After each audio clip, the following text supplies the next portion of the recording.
भुताखेतांच्या गोष्टी आवडतात ना? मग तुम्ही अगदी योग्य ठिकाणी आला आहात. आपल्या गोष्टीत हरवून जाण्याआधी आपल्या चॅनलला सबस्क्राईब करा. प्रीत आणि विराज हे दोघे चुलत भाऊ जरी असले तरी लहानपणापासून एकाच घरात मोठे झाले. दोघांच्या वयात तसं अंतरही फार कमी होतं. त्यामुळे लहानपणापासूनच भावापेक्षा दोघांमध्ये मैत्रीचं नातं अगदी घट्ट होतं. कुठे जायचं असेल, काही खायचं असेल तरी दोघं सोबतच जायचे. आणि दरवर्षी एकदा का शाळेला सुट्टी पडली की मग गावी जायचं, हा तर त्यांचा ठरलेला प्रोग्राम असायचा. पण यावर्षी थोडं उलटं होत होतं. विराजची परीक्षा तर झाली होती, पण प्रीतची परीक्षा अजून सुरू होती. आणि नेमकं गावी त्यांच्याच घरात एक लग्न होतं, ज्यामुळे प्रीत आणि विराजच्या आईबाबांना ते लग्न अटेंड करायला मात्र जावं लागणार होतं. त्यामुळे त्यांनी असं ठरवलं होतं की विराज आपल्यासोबत येईल आणि प्रीतचे शेवटचे पेपर संपले की त्यांचे एक चुलत काका गावी येणार होते, त्यांच्यासोबत प्रीत येईल. पण विराज हट्टाला पेटला होता. तो प्रीतला सोडून गावी यायला तयारच नव्हता. त्यांना माहिती होतं की विराज या बाबतीत अजिबात ऐकणार नाही, त्यामुळे त्यांनी देखील जास्त फोर्स केला नाही. प्रीतचे पेपर संपले की तुम्ही दोघं लगेच गावाला निघून या असं सांगून त्यांनी त्यांची तयारी करून घेतली. आई बाबा दोघं गावी निघून गेल्यानंतर घरात विराज आणि प्रीत हे दोघेच होते. पण प्रीतची परीक्षा चालू असल्यामुळे तो फारसा वेळ विराजला देऊ शकत नव्हता. त्याचं कॉलेज त्याच्या घरापासून लांब असल्यामुळे जाण्या येण्यात प्रवासातच त्याचा वेळ जायचा आणि रात्री पेपरसाठी त्याला अभ्यास करावा लागायचा. त्यामुळे विराजला दिवसभर घरात कंटाळा यायचा. रात्री पण प्रीत पेपरचा अभ्यास करत बसायचा. मग त्याला डिस्टर्ब होऊ नये म्हणून विराज पण त्या रूममध्ये जाऊन मोबाईलवर काहीतरी टाईमपास किंवा मग गेम खेळत बसायचा. मग शेवटी कंटाळून विराजने आपल्या कॉलेजमधल्या एका मित्राला बाहेर फिरायला येतोस का असं विचारलं. मित्र पण लगेच तयार झाला. त्या दिवशी दिवसभर ते आसपासच कुठेतरी फिरत राहिले आणि संध्याकाळी मित्राच्या घरी जाऊन ते भरपूर वेळ गेम खेळत बसले. गेम खेळता खेळता वेळ कसा निघून गेला हे विराजला लक्षातच आलं नाही. मित्राशी गप्पा मारणं, त्यानंतर परत दोघंजणं गेम खेळायला लागले आणि त्याच्यात रात्रीचे 12:30 कधी वाजले हे दोघांनाही कळलंच नाही. आणि मग जेव्हा प्रीतने विराजला कॉल केला तेव्हा विराजच्या लक्षात आलं की आत्ता रात्रीचे 12:30 वाजलेत. तेही प्रीत घरी एकटाच असेल म्हणून विराजला काही करून घरी जायचंच होतं. आणि तसं पण मित्राचं घर त्याच्या घरापासून फार काही दूर नव्हतं, त्यामुळे तेवढ्या रात्री तो घरी जायला निघाला.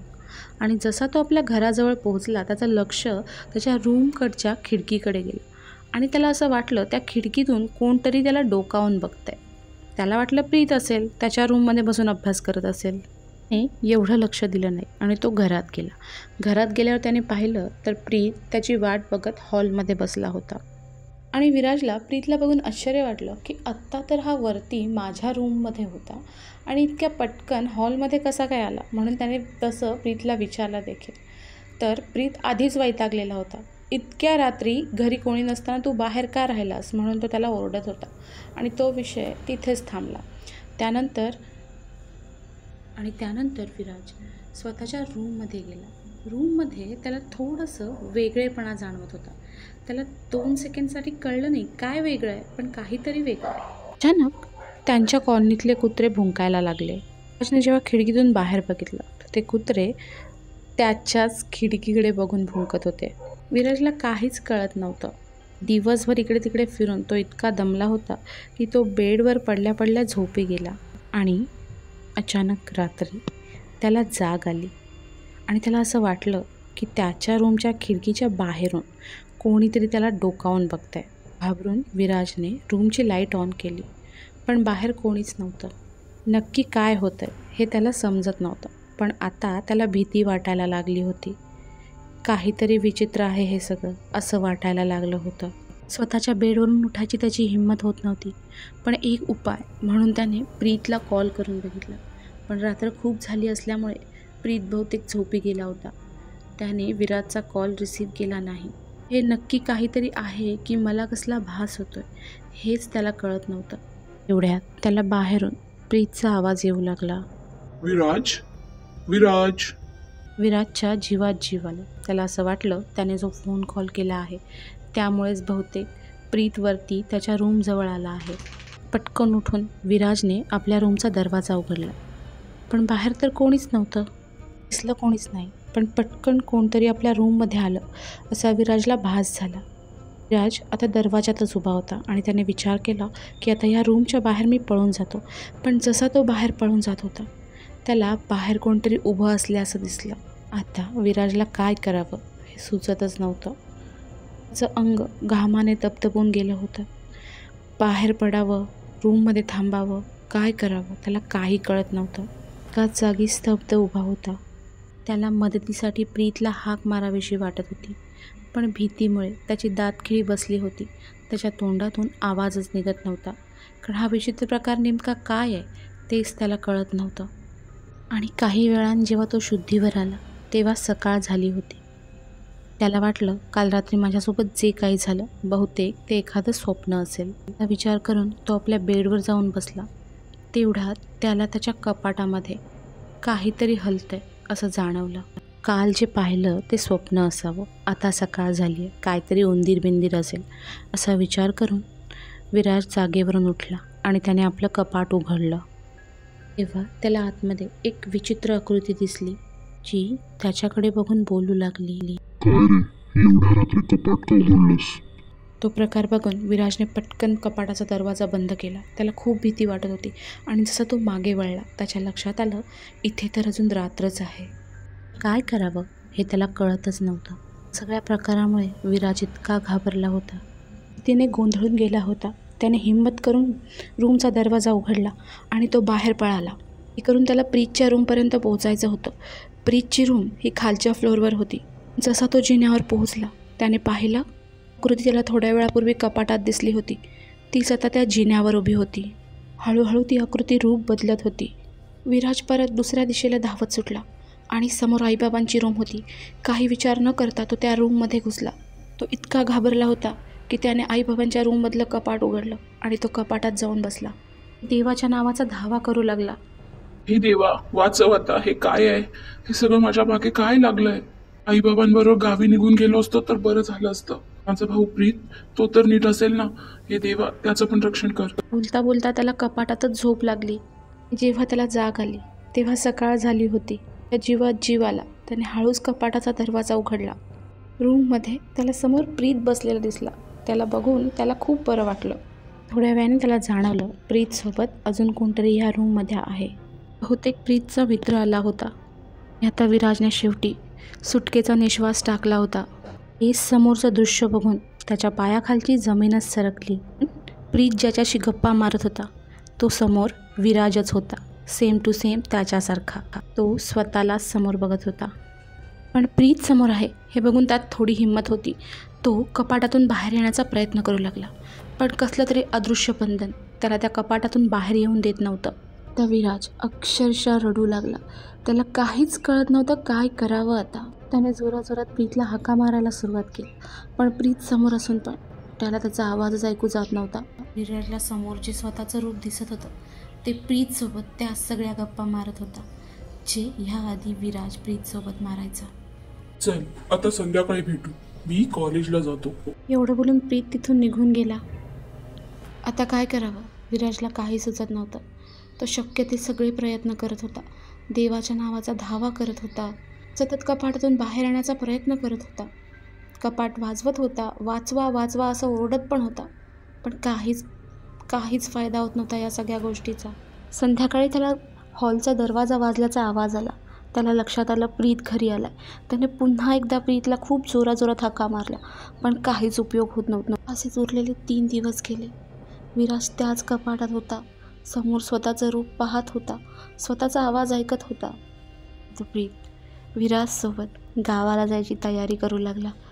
विराज आता विचार करू लागला आपले आयुष्य बहुतेक ह्या कपाटातच संपणार. तेव्हा त्याला डोरबेल वाजल्याचा आवाज आला आणि ज्या काकांसोबत ते गावी जाणार होते ते घरी आलेत हे त्याला समजलं होतं. 3 दिवस विराज काही न खाता पिता त्या कपाटामध्ये अडकला होता आणि आता त्याच्यामध्ये अजिबात ताकद नव्हती कोणताही आवाज देण्याची. काकांना समोर विराजचं रूप घेतलेला दुष्ट आत्मा दिसला. काकांनी त्याला विचारलं, काय रे विराज, झाली का बॅग भरून? हो झाली भरून असं काहीतरी म्हणाला. काकांना थोडं विचित्र वाटलं पण त्यांनी लक्ष दिलं नाही. प्रीतला पण आता थोडं विचित्र वाटायला लागलं होतं, कारण तो काही प्रश्न विचारायचा तर विराजला त्याची उत्तरच देता यायची नाहीत. मी हसत हसत सहज विराजला विचारलं, काय रे, मग कुठल्या स्टेशनवर उतरायचं, कुठल्या स्टेशनचं तिकीट काढलंस? ह्याचं मात्र त्याच्याकडे काहीच उत्तर नव्हतं. आता प्रीतला पण थोडी शंका येऊ लागली. विराज इतका विचित्र का वागतोय? तर प्रीतने त्याला बाजूला नेऊन विचारलं, काय रे, काही टेन्शन आहे का? काही झालंय का तुझ्यासोबत? तू असा का वागतोयस, तुटक तुटक वेगळा?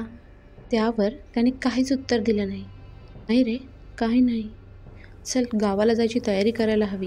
म्हणून तो दुष्ट आत्मा विराजच्या रूममध्ये गेला होता. काकांना ह्या गोष्टीची जाणीव झाली होती की काहीतरी विचित्र नक्की आहे, कारण ते देवदेवस्कीच्या कार्यक्रमात नेहमी सामील असायचे. त्यातली एक शंकेचं निरसन व्हावं ह्यासाठी त्यांनी एक प्रयोग करून बघायचा ठरवला. प्रीतला म्हणाली, आलोच मी. आणि ते त्याच कॉलनीतल्या एका मंदिरात गेले आणि देवीचं दर्शन घेऊन तिथून प्रसाद घेऊन आले. खरा विराज हे सगळं कपाटातूनच ऐकत होता, पण त्याच्या हातात काहीच नव्हतं. त्याने कधीच हार मानली होती. तर तो तोतय्या विराज आणि प्रीत हॉलमध्ये धावत आले आणि काकांना विचारलं, काय झालं काका? काही नाही रे, जरा समोरच्या मंदिरात गेलो होतो, तिथून तुमच्या दोघांसाठी प्रसाद आणलाय. घे ना विराज प्रसाद. काका, नको मला प्रसाद, माझा दात दुखतोय, मी नाही खाऊ शकत. आता काकांच्या शंकेचं निरसन झालं होतं.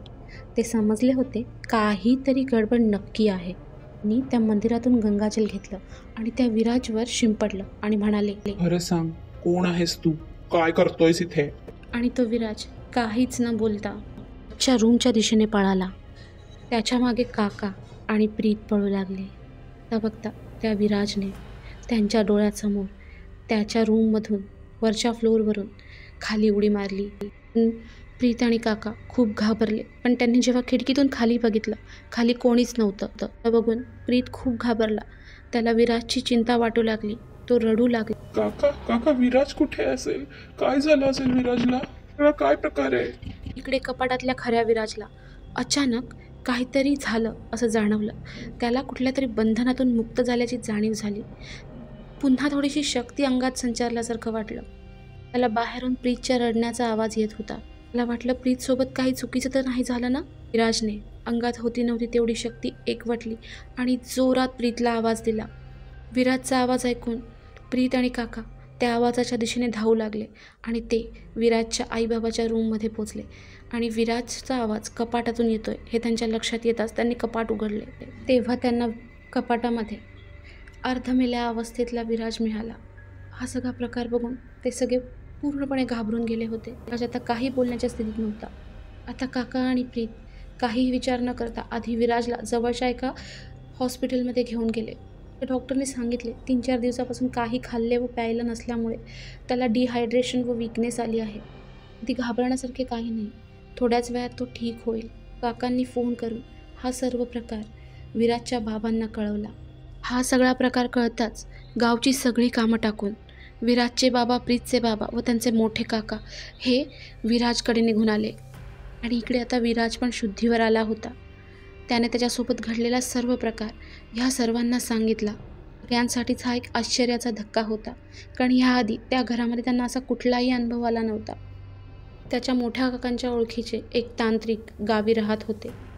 जेव्हा विराजला त्यांच्याकडे घेऊन गेले तेव्हा त्याने सांगितलं, त्या दिवशी रात्री तू खूप उशिरा घरी आला होतास ना? आज हो म्हणाला. ना कोणीतरी तिथे काहीतरी खाद्यपदार्थ ठेवले होते ज्यावर चुकून तुझा पाय पडला होता. विराजला आठवलं, हो, केळीच्या पानावर कोणीतरी जेवण ठेवलं होतं आणि चुकून अंधारात विराजचा त्यावर पाय पडला होता.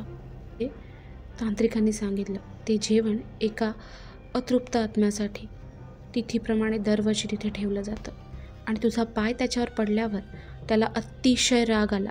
त्यामुळे तो उपाशी राहिला आणि मग तो तुझ्या मागे मागे तुझ्या घरपर्यंत आला. तो इतका शक्तिशाली होता की काहीच दिवसात त्याने तुला कायमचं गायब देखील केलं असतं. ते कपाट उघडलं असतं तरी देखील तू कोणालाही दिसला नसतास.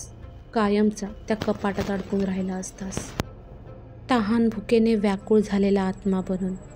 हे सगळं ऐकून सगळ्यांच्या पायाखालची जमीनच सरकली. इतके जास्त दिवस तो तिथे राहिला असता तितका तो ताकदवान होत गेला असता.